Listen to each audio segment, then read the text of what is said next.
दोनों सेनाओं का घोर संग्राम और शकुनी का कूट युद्ध। संजय कहते हैं, महाराज, इस प्रकार यह घोर संग्राम चल ही रहा था कि पांडवों ने आपकी सेना में भगदड़ डाल दी। उस समय आपका पुत्र दुर्योधन बड़ी कोशिश से अपने सैनिकों को रोककर पांडव सेना से युद्ध करने लगा।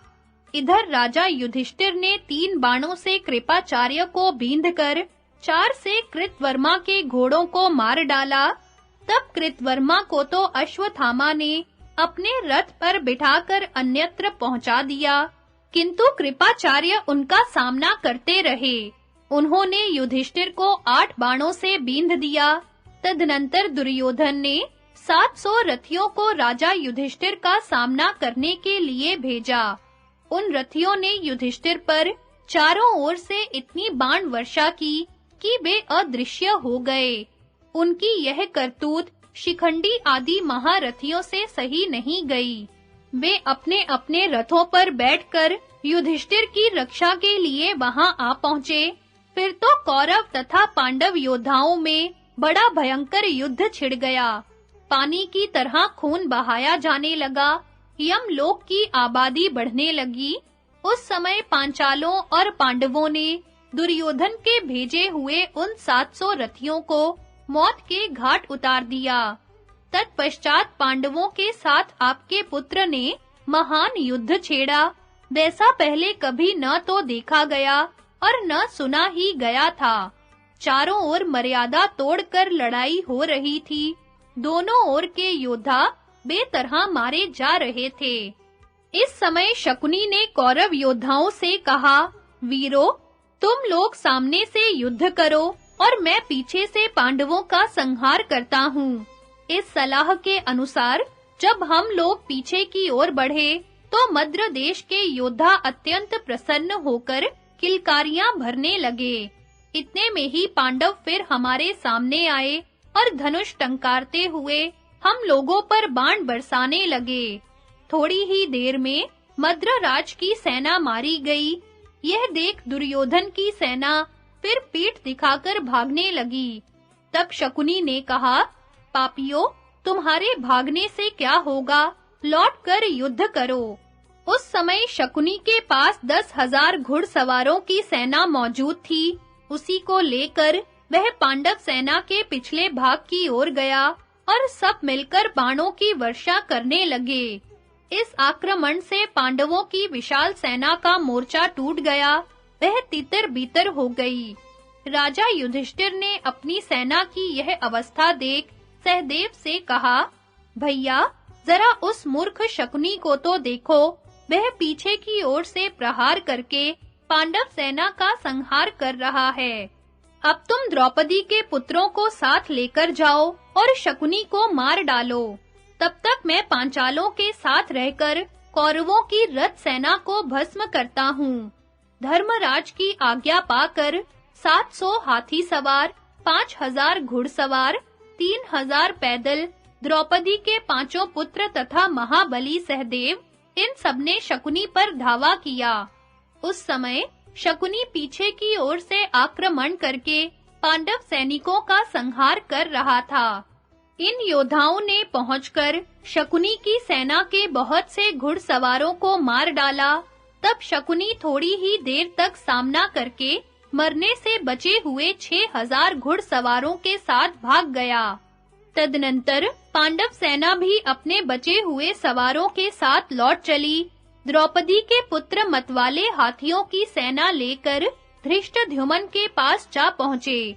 शेष योद्धा भी जब इधर-उधर बंट गए तो शकुनी धृष्टद्युम्न की सेना के पार्श्व भाग में आकर बाण वर्षा करने लगा। फिर तो आपके और शत्रुओं के सैनिक प्राणों का मोह छोड़कर घोर युद्ध करने लगे। 100-100, हजार-हजार योद्धा एक साथ रणभूमि में गिरने लगे। तलवारों से कटे हुए मस्तक जब धरती पर गिरते थे तो ताड़ के फलों के गिरने की सी धमाके की आवाज होती थी। कटे हुए शरीरों, आयुधों सहित भुजाओं और जंघाओं के गिरने का घोर शब्द सुनाई पड़ता था। इस युद्ध का वेग जब कुछ कम हुआ तो थोड़े से बचे हुए घुड़सवारों के साथ शकुनी पुनः पांडव सेना पर टूट पड़ा। पांडवों ने भी फुर्ती दिखाई और पैदल, घुड़सवार तथा हाथी सवारों को साथ लेकर उस पर धावा कर दिया। पांडव विजय के इच्छुक थे। उन्होंने मंडल बनाकर शकुनी को चारों ओर से घेर लिया और उसे बाणों से बींधना आरंभ किया। यह देख आपकी सेना के घुड़सवार, हाथी सवार, रथी और पैदल भी पांडवों की ओर दौड़े। उस समय जिनके शस्त्र क्षीण हो गए थे, ऐसे बहुत से पैदल योद्धा लातों और घूंसों से एक दूसरे को मारकर धराशायी होने लगे। पांडव योद्धाओं ने जब अधिकांश सेना का संहार कर डाला, तो शकुनी ने शेष 700 घुड़सवारों को साथ ले तुरंत दुर्योधन की सेना में पहुंचा और क्षत्रियों से पूछने लगा, राजा कहाँ है? योद्धाओं ने उत्तर दिया, जहां से यह मेघ की गर्जना के समान तुमुल आवाज आ रही है, वहीं कुरु राज खड़े हैं। आप शीघ्रता पूर्वक जाइए, वहीं वे मिल जाएंगे। उनके ऐसा कहने पर शकुनी, जहां वीरों से घिरा हुआ दुर्योधन खड़ा था, वहीं गया। रथियों के बीच में राजा दुर्योधन को देखकर उसे बड़ी प्रसन्नता हुई और वह सब सैनिकों का हर्ष बढ़ाता हुआ दुर्योधन से कहने लगा, राजन, मैंने पांडव पक्ष के घुड़सवारों को परास्त कर दिया। अब तुम भी इस रथ सेना का संहार कर डालो, क्योंकि प्राण त्याग किए बिना युधिष्ठिर हमारे वश में नहीं आ सकते। इनके द्वारा सुरक्षित रथ सेना का नाश हो जाने पर हम हाथियों और पैदलों का भी सफाया कर डालेंगे। शकुनी की बात सुनकर आपके सैनिक पुनः पांडव सेना पर टूट पड़े। सबने धनुष उठाया और तरकसों का मुंह खोल दिया। कुछ ही देर में शूरवीरों के सिंहनाद के साथ ही उनके धनुषों की भयंकर टंकारें सुनाई देने लगीं। अर्जुन द्वारा श्री कृष्ण से दुर्योधन की अनीति का कुपरिणाम बताया जाना तथा कौरवों की रथ सेना और गज सेना का संहार। संजय कहते हैं, तदनंतर कौरव वीरों को बड़े वेग से धनुष उठाए देख अर्जुन ने भगवान श्री कृष्ण से कहा, जनार्दन, आप घोड़ों को हाँकिए और इस सैन्य सागर में प्रवेश कीजिए। आज मैं तीखे बाणों से शत्रुओं का अंत कर डालूंगा। इस संग्राम के आरंभ हुए आज 18 दिन हो गए। कौरवों के पास समुद्र जैसी अपार सेना थी, सो हम लोगों के पास आकर अब गाय के खुर की सी हो गई। मुझे आशा थी कि पितामह भीष्म के मारे जाने पर दुर्योधन संधि कर लेगा, किंतु उस मूर्ख ने ऐसा नहीं किया। भीष्म जी ने सच्ची और हितकर बात बताई थी, किंतु बुद्धि मारे जाने के कारण उसने उसे भी स्वीकार नहीं किया। फिर क्रमशः आचार्य द्रोण, कर्ण और विकर्ण आदि के मारे जाने पर बहुत थोड़ी सी सेना बच रही है, तो भी युद्ध बंद नहीं हुआ। भूरिश्रवा, शल्य, शाल्व तथा अवंती के राजकुमार मारे गए, फिर भी इस मार-काट का अंत न हो सका। जयद्रथ, बाहलीक, राक्षस अलायुध, सोमदत्त, वीरवर भगदत्त, काम्बोज राज तथा दुशासन की मृत्यु हो जाने पर भी यह संहार न रुक सका। भैया भीमसेन के हाथ से अनेकों अक्षौहिणीपति मारे गए। यह देखकर भी लोभ या मोह के कारण लड़ाई बंद नहीं हुई। जिसको अपने हिताहित का ज्ञान है, जो मूर्ख नहीं है, ऐसा कौन पुरुष होगा जो शत्रु के गुण, बल और वीरता में अपने से अधिक जानकर भी उससे लोहा लेने का साहस करेगा। आपने भी पांडवों से संधि करने के विषय में उससे हितकारक वचन कहा था, किंतु वह उसके मन में नहीं बैठा। जब आपकी ही बात पर वह ध्यान न दे सका, तो दूसरे की कैसे सुन सकता था। जिसने संधि के विषय में कहने पर भीष्म, द्रोण और विदुर की भी बात टाल दी, उसे राह पर लाने के लिए अब कौन सी दवा है। जिसने मूर्खतावश अपने बूढ़े पिता की बात नहीं मानी, हित की बात बताने वाली माता का अपमान किया, उसे और किसकी बात कैसे अच्छी लगेगी। निश्चय ही दुर्योधन का जन्म इस कुल का अंत करने के लिए ही हुआ है। महात्मा विदुर ने मुझसे बहुत बार कहा था कि दुर्योधन अपने जीते जी तुम लोगों को राज्य का भाग नहीं देगा। सदा ही तुम्हारी बुराई और किसी प्रकार जीतना असंभव है। आज ये सारी बातें सत्य जान पड़ती हैं। जिस मूर्ख ने भगवान परशुराम जी के मुख से यथार्थ और हितकर वचन सुनकर भी उसकी अवहेलना कर दी, वह तो निश्चय ही विनाश के मुख में स्थित है। दुर्योधन के जन्म लेते ही बहुतेरे सिद्ध पुरुषों ने कहा था कि इस दुरात्मा के कारण क्षत्रिय कुल का महान संहार होगा। उनकी बात आज सत्य हो रही है, क्योंकि दुर्योधन के लिए ही यहाँ असंख्य राजाओं का संहार हुआ है। अतः आज मैं समस्त कौरव योद्धाओं का वध करूंगा। आप मुझे दुर्योधन की सेना में ले चलिए, जिससे उसको और उसकी सेना को मैं अपने तीखे बाणों का निशाना बना सकूं। घोड़ों की बागडोर हाथ में लिए भगवान श्री कृष्ण से जब अर्जुन ने उपयुक्त बात कही, तो उन्होंने घोड़े बढ़ा दिए और निर्भय होकर शत्रुओं की सेना में प्रवेश किया। उस समय अर्जुन के सफेद घोड़े चारों ओर दिखाई पड़ते थे। फिर जैसे बादल पानी की धारा बरसाता है, उसी प्रकार अर्जुन बाणों की बौछार करने लगे। उनके छोड़े हुए बाण योद्धाओं के कवच फाड़कर वज्र के समान चोट करते हुए धरती पर गिर जाते थे। उनके द्वारा कितने ही मनुष्यों, घोड़ों और हाथियों को प्राणों से हाथ धोना पड़ा। अर्जुन के बाणों पर उनका नाम खुदा हुआ था। उनके चलाए हुए वैसे बाणों से मानो सारा जगत आच्छादित हो गया। जैसे धधकती हुई आग घास की ढेरी को जला डालती है, उसी प्रकार अर्जुन भी शत्रु सैनिकों को भस्म करने लगे। वे मनुष्य, घोड़ा अथवा हाथी पर दोबारा बाण नहीं छोड़ते थे। उनके एक ही बाण से सबका काम तमाम हो जाता था। अनेकों प्रकार के सायकों की वर्षा करके उन्होंने अकेले ही आपके पुत्र की सेना का संहार कर डाला।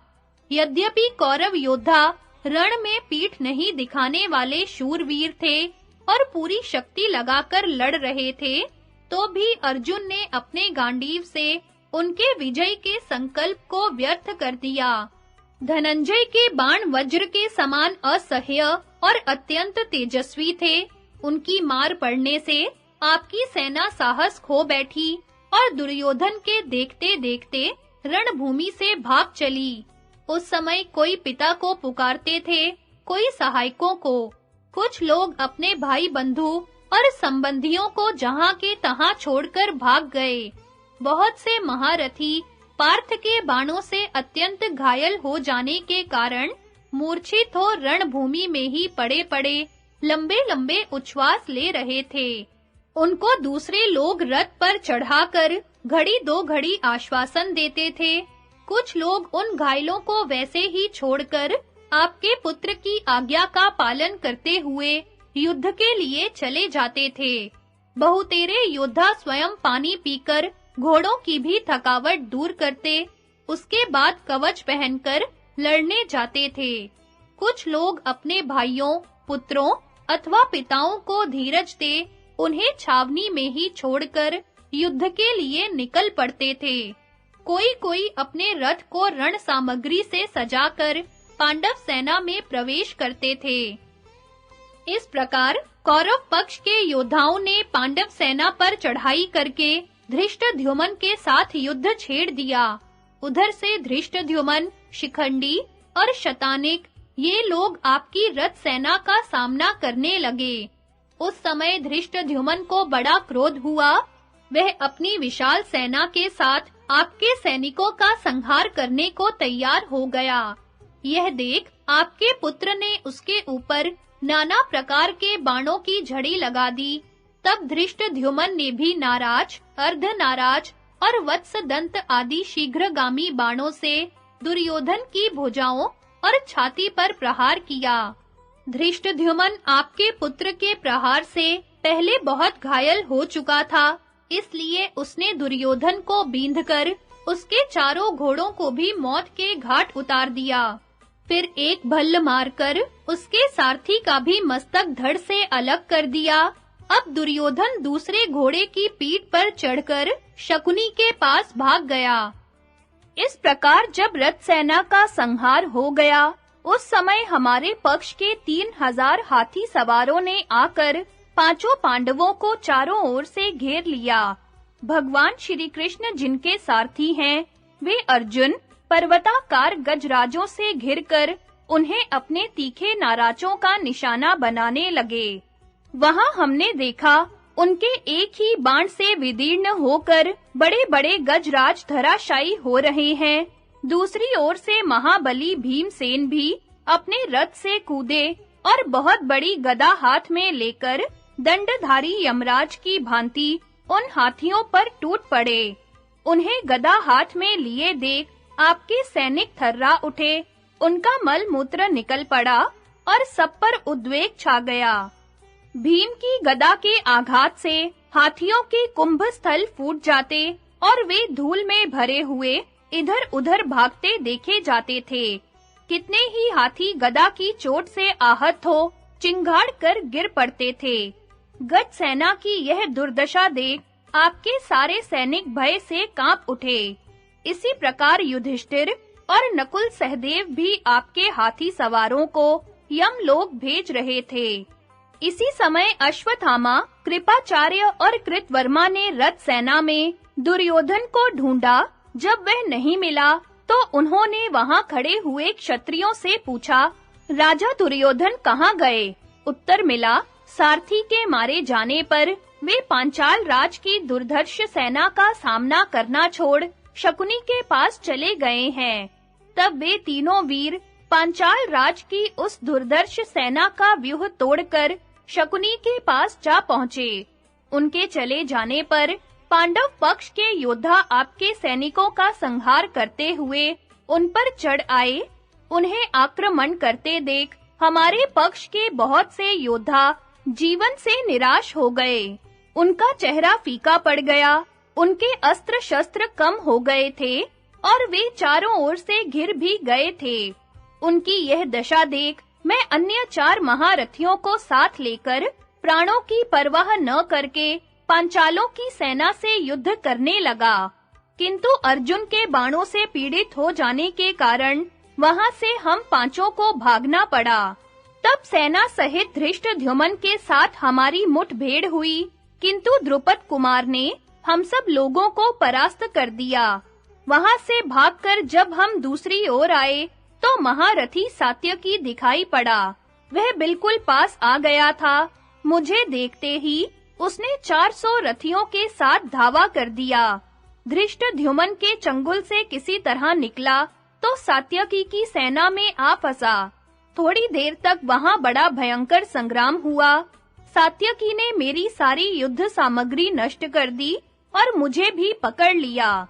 इतने में भीमसेन की गदा और अर्जुन के नाराजों से वहां सारी गज सेना का संहार द्वारा धृतराष्ट्र के 12 पुत्रों का वध, श्री कृष्ण और अर्जुन की बातचीत तथा अर्जुन द्वारा त्रिगर्तों का संहार। संजय कहते हैं, महाराज, हाथियों के समुदाय का नाश हो जाने पर भीमसेन आपकी अन्य सेनाओं का संहार करने लगे। वे क्रोध में भरे हुए दंडधारी यमराज की भांति हाथ में गदा लिए रणभूमि में विचर रहे थे। उस समय ढूंढने पर भी जब दुर्योधन का कहीं पता न लगा तो मरने से बचे हुए आपके पुत्र भीमसेन पर टूट पड़े।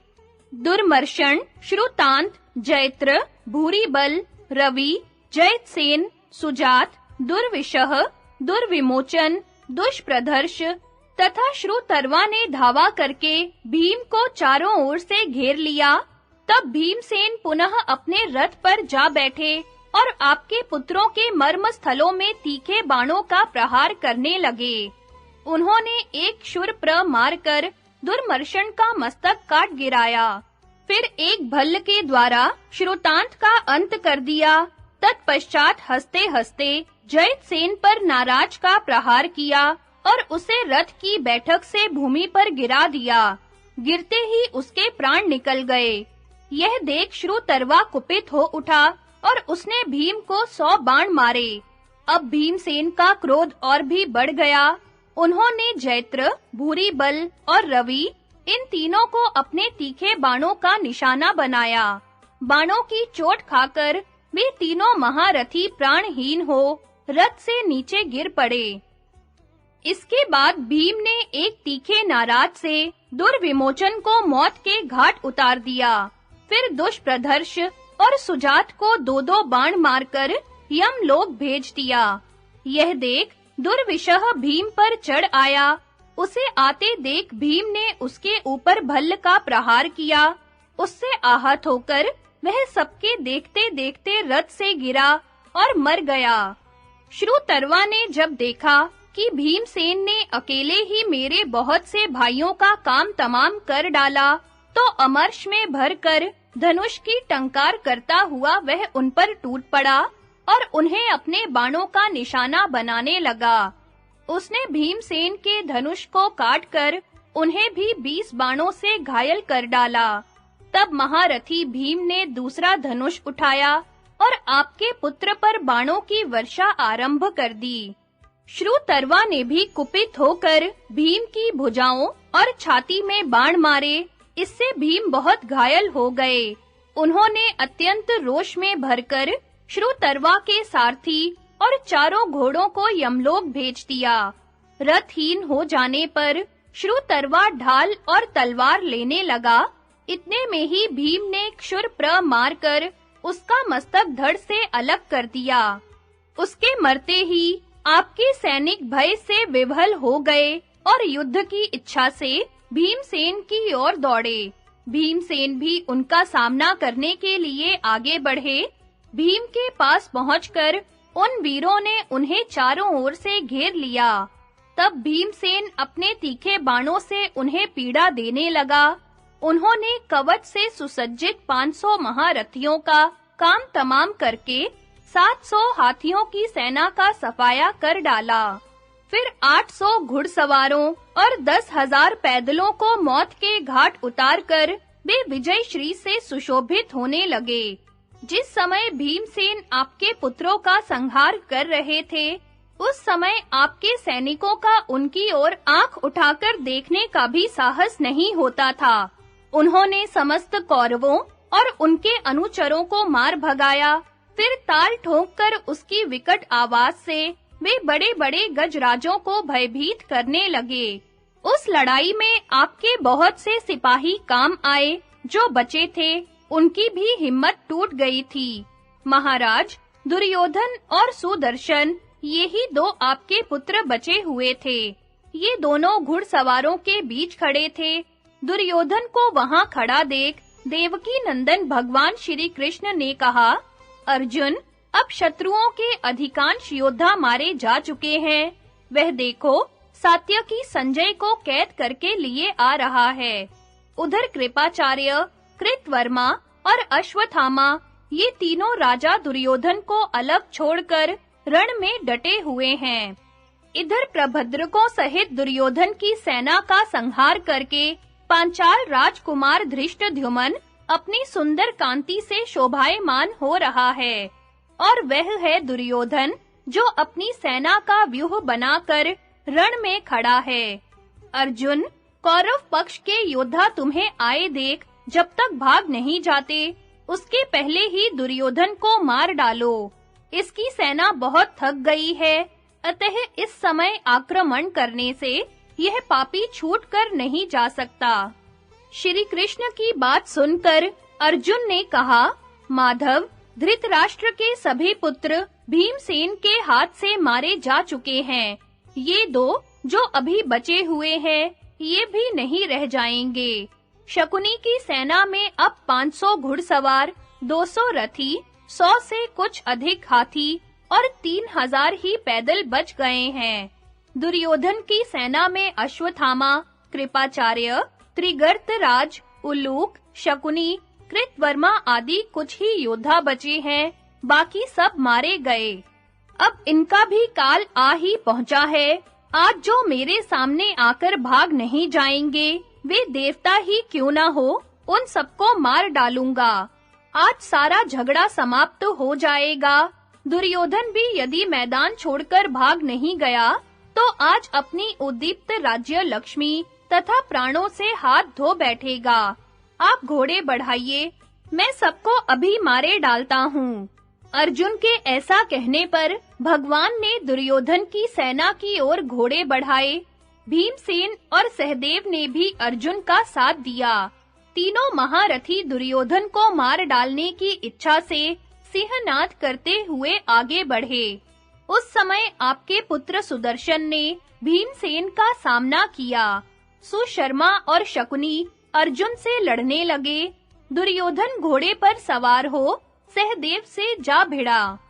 उसने बड़ी फुर्ती के साथ सहदेव के मस्तक पर एक प्रास से प्रहार किया। सहदेव उस चोट से मूर्छित होकर रथ के पिछले भाग में बैठ गया। उसका सारा शरीर खून से तर हो गया। फिर थोड़ी ही देर में जब होश हुआ, तो वह क्रोध में भरकर दुर्योधन पर तीखे बाणों की बौछार करने लगा। उधर अर्जुन भी घोड़ों की पीठ पर बैठे हुए योद्धाओं के मस्तक काट-काट कर गिराने लगे। उन्होंने बहुत से बाण मारकर सारी सेना का संहार कर डाला। तदनंतर त्रिगर्तों की रथ सेना पर धावा किया। उन्हें आए देख सारे त्रिगर्त महारथी एक साथ होकर श्री कृष्ण तथा अर्जुन पर बाणों की वर्षा करने लगे। तब अर्जुन ने सत्यकर्मा को एक शूरप्र से घायल कर उसके रथ का हरसा काट डाला। फिर दूसरे शूरप्र से उसका मस्तक भी धड़ से अलग कर दिया। इसके बाद उन्होंने सब योद्धाओं के सामने ही सत्येशु को पकड़कर मार डाला। तत्पश्चात प्रस्थल देश के अधिपति सुशर्मा को 3 बाणों से बींधकर वहां एकत्रित हुए समस्त रथियों को अपने बाणों का निशाना बनाया। फिर सुशर्मा को 100 बाण मारकर उसके घोड़ों को भी घायल किया। इसके बाद उन्होंने हंसते-हंसते सुशर्मा पर यमदंड के समान एक भयंकर बाण चलाया। उससे उसकी छाती छिद गई और वह प्राणहीन होकर पृथ्वी पर गिर पड़ा। इस प्रकार सुशर्मा को मारकर अर्जुन ने उसके 45 पुत्रों को भी मौत के घाट उतार दिया। फिर उसके समस्त अनुयायियों को यमलोक भेजकर उन्होंने मरने से बची हुई कौरव सेना में प्रवेश किया। दूसरी ओर भीमसेन ने हंसते-हंसते बाणों की वर्षा करके सुदर्शन को ढक दिया। अब वह दिखाई नहीं पड़ता था। प्रहार करते-करते उन्होंने एक तीखे क्षुरप्र से सुदर्शन का मस्तक धड़ से अलग कर दिया। यह देख उसके अनुचरों ने भीम को चारों ओर से घेरकर उन पर बाणों की वर्षा आरंभ कर दी। तब भीमसेन ने तेज किए हुए बाणों की वर्षा करके उन्हें सब ओर से आच्छादित कर दिया और एक ही क्षण में सबका संहार कर डाला। उस समय परस्पर प्रहार करते हुए दोनों दलों के योद्धाओं में कोई अंतर नहीं रह गया। दोनों सेनाएं मिलकर एक शकुनी और उलूक का वध।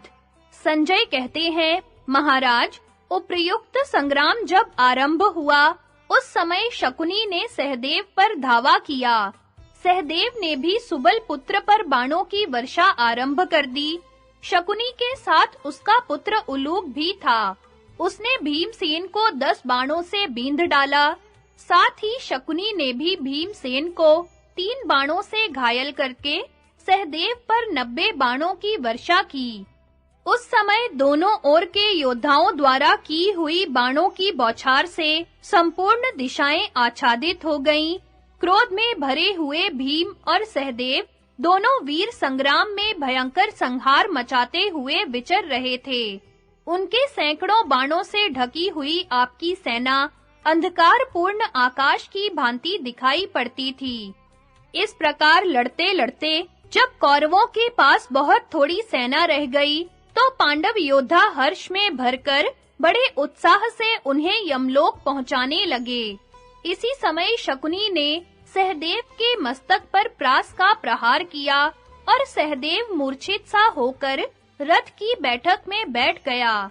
उसकी यह अवस्था देख प्रतापी भीम ने क्रोध में भरकर शकुनी की सेना को आगे बढ़ने से रोक दिया और नाराजों से मारकर सैकड़ों एवं हजारों सैनिकों का संहार कर डाला। इसके बाद उन्होंने बड़े जोर से सिंहनाद किया, जिसे सुनकर हाथी और घोड़ों सहित समस्त सैनिक थर्रा उठे। डर के मारे वे सहसा भाग चले। उन्हें भागते देख राजा दुर्योधन ने कहा, अरे पापियों, लौट आओ, भागने से क्या लाभ होगा? जो वीर लड़ाई में पीठ न दिखाकर प्राण त्याग करता है, वह संसार में कीर्ति छोड़ जाता है और परलोक में उत्तम सुख भोगता है। उसके ऐसा कहने पर शकुनी के सिपाही मौत की परवाह न करके पुनः पांडवों पर टूट पड़े। यह देख पांडव योद्धा भी उनका सामना करने को आगे बढ़े। इतने में सहदेव ने भी स्वस्थ होकर शकुनी को 10 बाणों से बींध डाला। 3 बाणों से उसके घोड़ों को घायल करके हंसते-हंसते उसका धनुष भी काट दिया।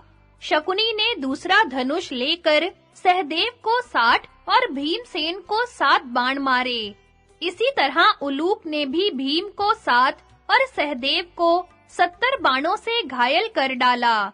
तब भीमसेन ने उसे तेज किए हुए साइकों से बींध दिया और शकुनी को भी 64 बाण मारकर उसके पार्श्व रक्षकों को 3-3 बाणों का निशाना बनाया।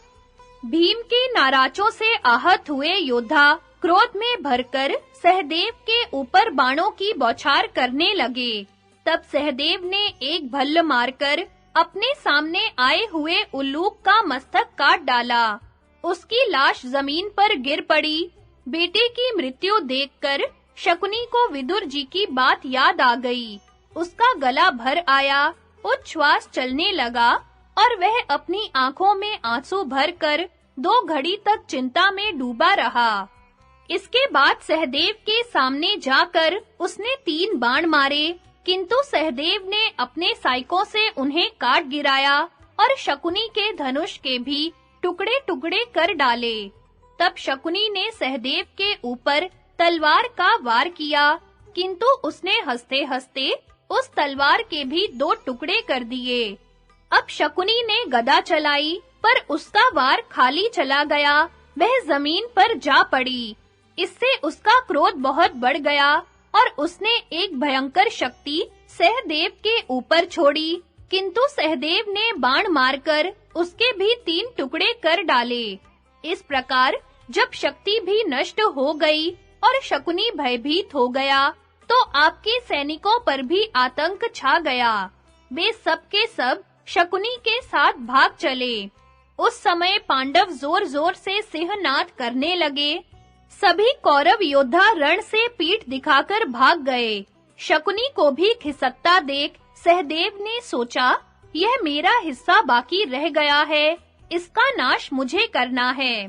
यह विचार कर अपना महान धनुष टंकारते हुए उसने शकुनी का पीछा किया और तेज किए हुए बाण मारकर उसे अत्यंत घायल कर दिया और कहने लगा, मूर्ख शकुनी, तू क्षत्रिय धर्म में स्थित होकर युद्ध कर, पराक्रम दिखाकर पुरुषत्व का परिचय दे। उस दिन सभा में पासा फेंकते समय तो तू बहुत खुश हो रहा था, उसका फल आज अपनी आंखों देख। जिन दुरात्माओं ने पहले हम लोगों का उपहास किया था, वे सब मारे जा चुके हैं। केवल कुलांगार दुर्योधन और उसका मामा तू बाकी रह गया है। आज तेरा मस्तक अवश्य काट डालूंगा। यह कहकर सहदेव ने शकुनी को 10 और उसके घोड़ों को 4 बाण मारे। फिर उसका छत्र, ध्वजा और धनुष काटकर उन्होंने सिंह के समान गर्जना की तथा अनेकों साइकों का प्रहार करके उसके मर्म स्थानों को बींध डाला। इससे शकुनी को बड़ा क्रोध हुआ।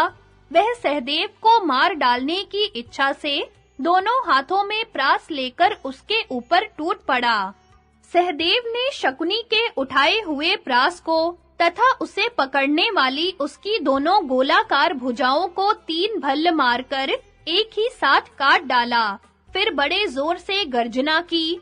तदनंतर खूब सावधानी के साथ एक मजबूत लोहे का भल्ल धनुष पर चढ़ाया और उसके प्रहार से शकुनी का सिर धड़ से अलग कर दिया। उसकी मस्तक सहित लाश जमीन पर गिर पड़ी। शकुनी की यह दशा देख आपके योद्धा डर के मारे अपना साहस खो बैठे। उनका मुंह सूख गया और चेतना जाती रही। वे भयभीत होकर अपने-अपने हथियार लिए चारों दिशाओं में भागने लगे। गांडीव की टंकार सुनकर वे अधमरे हो रहे थे। किसी का रथ टूटा था, किसी के घोड़े मर गए थे और किन्हीं के हाथी ही मौत के मुख में जा चुके थे। ये सब लोग पांव प्यादे ही भाग रहे थे। इस प्रकार शकुनी के मारे जाने से भगवान श्री कृष्ण के साथ ही समस्त पांडव बड़े प्रसन्न हुए। वे अपने योद्धाओं का हर्ष और उत्साह बढ़ाते हुए शंख बजाने लगे। सभी लोग सहदेव के इस कर्म की प्रशंसा करते हुए कहने लगे, वीरवर, तुमने इस कपटी एवं दुरात्मा शकुनी को पुत्र सहित मार डाला, यह बड़ा ही अच्छा हुआ। दुर्योधन का सरोवर में प्रवेश और युयुत्सु का हस्तिनापुर जाना। संजय कहते हैं, महाराज, तदनंतर शकुनी के अनुचर क्रोध में भर गए और प्राणों का मोह छोड़कर उन्होंने पांडवों को चारों ओर से घेर लिया। किंतु अर्जुन और भीमसेन ने उनकी प्रगति रोक दी। वे लोग शक्ति, रिष्टि और प्रास हाथ में लेकर सहदेव को मार डालने की इच्छा से आगे बढ़ रहे थे, परंतु अर्जुन ने गांडीव के द्वारा उनका संकल्प व्यर्थ कर दिया। उन्होंने भल्ल मारकर उन योद्धाओं की आयुधों सहित भुजाओं तथा मस्तकों को काट डाला और उनके घोड़ों को भी मौत के घाट उतार दिया। इस तरह अपनी सेना का संहार देखकर राजा दुर्योधन को बड़ा क्रोध हुआ। उसने मरने से बचे हुए सब योद्धाओं को एकत्रित किया। उनमें 100 तो रथी थे और बाकी कुछ हाथी सवार, घुड़सवार और पैदल थे। सबके इकट्ठे हो जाने पर दुर्योधन ने उनसे कहा, वीरों, तुम लोग पांडवों को उनके मित्रों सहित मार डालो। साथ ही सेना सहित धृष्टद्युम्न का भी संहार कर डालो। इसके बाद शीघ्र मेरे पास लौट आना। दुर्योधन की आज्ञा शिरोधार्य कर वे रणोन्मत्त वीर पांडवों की ओर दौड़े। उन्हें आते देख पांडव भी बाणों की बौछार करने लगे। कुछ ही क्षणों में वह सेना पांडवों के हाथ से मारी गई। उसे कोई भी बचाने वाला न मिला। वह युद्ध के लिए प्रस्थित तो हुई, मगर भय के मारे ठहर नहीं सकी। पांडव दल के बहुत से सैनिकों ने मिलकर आपके उन योद्धाओं का कुछ ही क्षणों में सफाया कर डाला। उनमें से एक भी सिपाही नहीं बचा। महाराज, आपके पुत्र ने 11 अक्षौहिणी सेना इकट्ठी की थी, किंतु पांडव और सृंजयों ने सबका अंत कर डाला। आपकी ओर से लड़ने वाले हजारों राजाओं में केवल एक दुर्योधन ही उस समय जीवित दिखाई पड़ा। वह भी बहुत घायल हो चुका था। उसने अपने चारों ओर दृष्टिपात किया, किंतु सारी पृथ्वी सूनी दिखाई पड़ी। दुर्योधन ने जब अपने को सब योद्धाओं से रहित अकेला पाया और पांडवों को सफल मनोरथ एवं प्रसन्न देखा, तो उसे बड़ा शोक हुआ। उसके पास न सेना थी, न सवारी, इसलिए वह भाग जाने का विचार करने लगा। धृतराष्ट्र ने पूछा, संजय, जब मेरे सब सैनिक मार डाले गए और सारी छावनी सूनी हो गई, उस समय पांडवों के पास कितनी सेना बच गई थी? अकेला हो जाने पर मेरे मूर्ख पुत्र दुर्योधन ने क्या किया? संजय ने कहा, महाराज, उस समय पांडवों के पास 2000 रथी, 700 हाथी सवार, 5000 घुड़सवार और 10,000 पैदल थे। उनकी इतनी सेना अभी बची हुई थी। राजा दुर्योधन जब अकेला हो गया और उसे समर भूमि में कोई भी अपना सहायक दिखाई नहीं पड़ा, तो अपने मरे हुए घोड़ों को वहीं छोड़कर वह पूर्व दिशा की ओर पैदल ही भागा। जो एक दिन 11 अक्षौहिणी सेना का मालिक था, वही दुर्योधन अब गदा लेकर पैदल ही सरोवर की ओर भागा जा रहा था। अभी थोड़ी ही दूर गया था कि उसे धर्मात्मा विदुर जी की कही हुई बातें याद आने लगी। उसने सोचा, अहो, हमारा और इन क्षत्रियों का जो यह महान संहार हुआ है, इसे महाबुद्धिमान विदुर जी ने पहले ही जान लिया था। इस प्रकार की बातें सोचता हुआ वह सरोवर में प्रवेश करने के लिए बढ़ता चला गया। उस समय अपनी सेना का संहार देखकर उसका हृदय शोक से संतप्त दुर्योधन की सेना में कई लाख वीर थे, किंतु उस समय अश्वत्थामा, कृतवर्मा तथा कृपाचार्य के सिवा कोई भी जीवित नहीं दिखलाई पड़ता था। मुझे कैद में पड़ा देख धृष्टद्युम्न ने सात्यकी से हंसकर कहा, इसको कैद करके क्या करना है? इसके जीवित रहने से अपना कोई लाभ तो है ही नहीं। उसकी बात सुनकर सात्यकी ने मेरा वध करने के लिए तीखी तलवार उठाई, किंतु श्री वेद व्यास जी ने सहसा वहां प्रकट होकर कहा, संजय को जीवित छोड़ दो, इसे किसी तरह मारना नहीं। व्यास जी की बात सुनकर सात्यकी ने मुझसे कहा, संजय जा अपना कल्याण साधन कर। उसकी आज्ञा पाकर संध्या के समय मैं वहां से हस्तिनापुर के लिए प्रस्थित हुआ। उस समय मेरे पास न कवच था, न कोई हथियार। चलते-चलते जब मैं एक कोस इधर आ गया, तो गदा हाथ में लिए दुर्योधन को अकेला खड़ा देखा। उसके शरीर पर बहुत से घाव हो गए थे। मुझ पर दृष्टि पड़ते ही उसकी आंखों में आंसू भर आए। वह अच्छी तरह मेरी ओर देख न सका। मैं भी उसे इस अवस्था में देख शोक में डूब गया। कुछ देर तक मेरे मुंह से भी कोई बात नहीं निकल सकी। तदनंतर मैंने अपने कैद होने और व्यास जी की कृपा से जीते जी छुटकारा पाने का समाचार कह सुनाया। सुनकर वह थोड़ी देर तक कुछ सोचता रहा। इसके बाद उसने अपने भाइयों और सेना का हाल पूछा। मैंने भी जो कुछ आंखों देखा था वह सब बता दिया और कहा, राजन, तुम्हारे भाई मारे गए और सारी सेना का संहार हो गया। रणभूमि से चलते समय व्यास जी ने मुझसे कहा था कि तुम्हारे पक्ष में 3 ही महारथी बच गए हैं। यह सुनकर उसने कहा, संजय, तुम प्रज्ञा चक्षु महाराज से जाकर कहना कि आपका पुत्र दुर्योधन उस महासंग्राम से जीवित बचकर पानी से भरे सरोवर में सो रहा है। वह बहुत घायल हो चुका है। यूं कहकर दुर्योधन ने उस सरोवर में प्रवेश किया और माया से उसका पानी बांध दिया। इसके बाद कृपाचार्य, अश्वत्थामा और कृतवर्मा भी उधर ही आ निकले। इन तीनों महारथियों के घोड़े बहुत थक गए थे। मेरे पास आकर उन्होंने कहा, संजय, सौभाग्य की बात है कि तुम जीवित हो। फिर वे लोग आपके पुत्र का समाचार पूछते हुए बोले, संजय, क्या हमारे राजा दुर्योधन जीवित हैं? तब मैंने उन लोगों से दुर्योधन का कुशल समाचार बताया तथा दुर्योधन ने मुझे जो संदेश दिया था वह भी कह सुनाया और वह जिस सरोवर में घुसा था उसे भी दिखा दिया।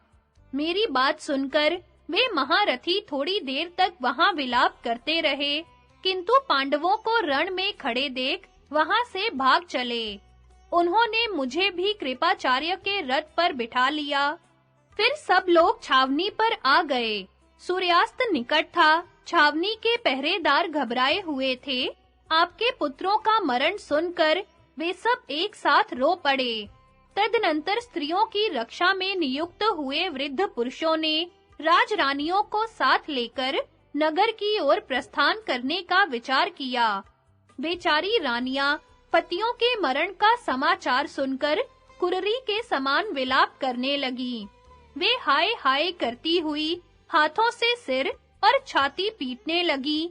उनका करुण क्रंदन चारों ओर फैल गया।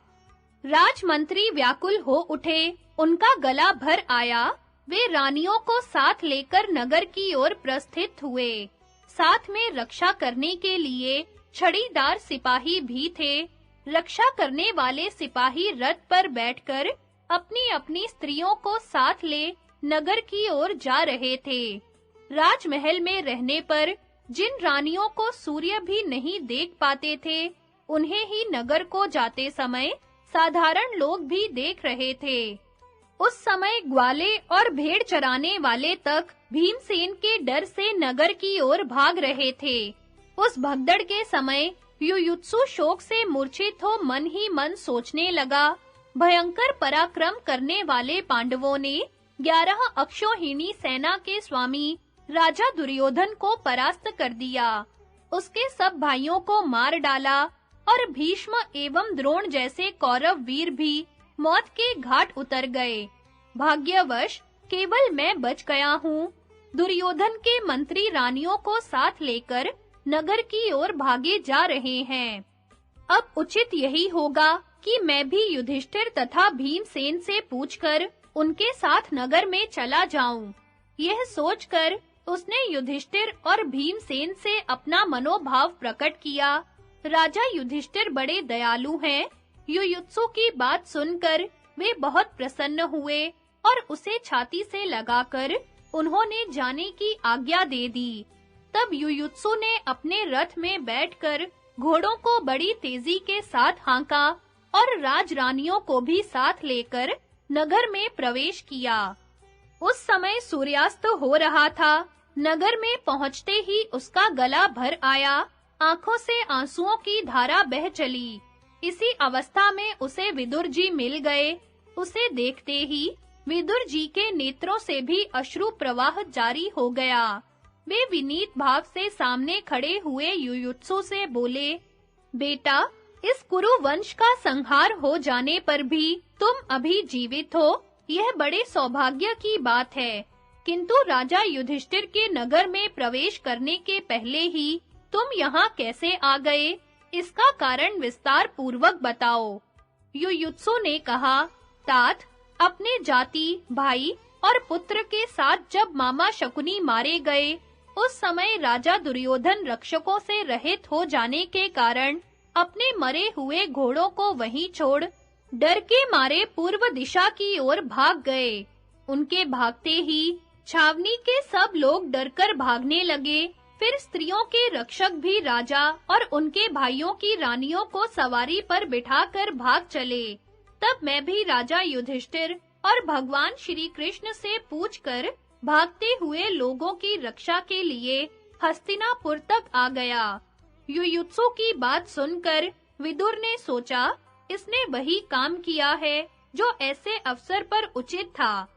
अतः वे बहुत प्रसन्न हुए और उसकी प्रशंसा करते हुए बोले, बेटा, यह ठीक ही हुआ है। दयालु होने के कारण तुमने अपने कुल धर्म की रक्षा की है।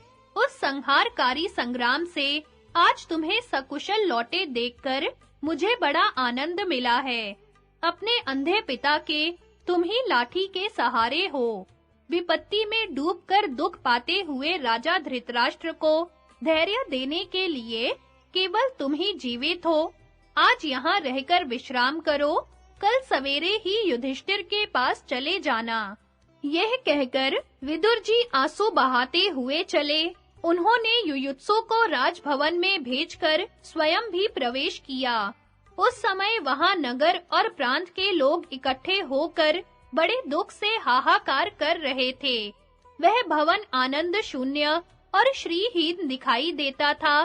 राजमहल की यह अवस्था देख विदुर जी को बड़ा कष्ट हुआ।